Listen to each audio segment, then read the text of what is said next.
need our officers to be signatories to FIF, Yes. just like the FIF Act says. We have curative and prevention, and we are the only people who are leading in the prevention. We cannot miss out on the FIF. We are generating a lot of revenues, so we are demanding that our people, public health officers, be signatories to FIF Act. Another thing we are demanding is that our officers must be promoted. You cannot stay in the same job group for more than 10 years and you are just hanging around in the same job group. When other cadres are being promoted, our people have been sidelined. We are demanding that public health officers be given the enough respect that we need before we even prevent the polio that is an outbreak here. We must first employ enough public health officers so that we can deal with the outbreaks that are emerging in this county. Our county is in the border of Somalia, and we know in Somalia, not all their people are vaccinated. Yes. That's why we are working hard always to make sure that in Garissa, no imports from we don't import diseases from other counties, from other countries to Garissa. Tell Honorable Duale, we are telling you in your own county that first transfer resources before you transfer UHC to counties. You cannot transfer people before you follow them and the resources later. How will they be paid? How will they be promoted in the counties when we know that their records and their funds are with the national government? We know there are colleagues, there are people in the clinical areas who have occupied IPC, and we are putting them on notice. We are telling them, please relinquish that position before we come for you. Comrades, power. Power. We know IPC belongs to us, primary health care belongs to us, and we want a quick transfer. We are asking the chief officer, please do the honorable thing. Today, before 24 hours elapses, you must be able to post and have somebody who is qualified PHO to be in charge of IPC in Garissa and to be in charge of PHC in Garissa. Failure to do that, we are going to come for you.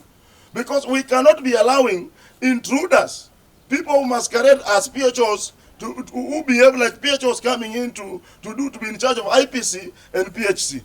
Funds. We know when the FIF bill was passed, the Facility Improvement Fund was passed. The essence of FIF was to ring-fence funds for various entities. We know as public officers we collect and mobilize revenue.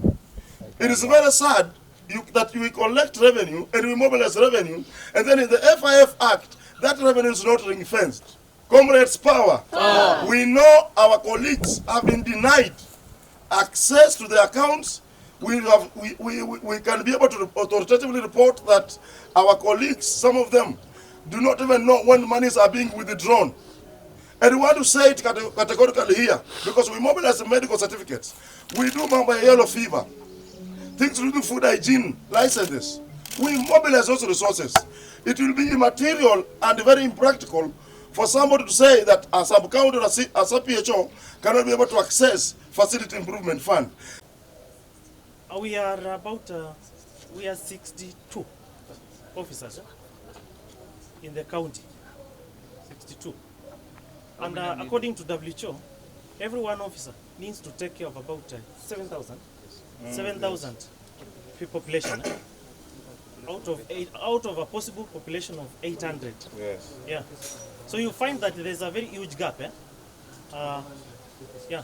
We have over 100 deficit of public health officers. It's important that we join together, have energy, so that in case of any issues, we can be able to work towards a better future for all of us.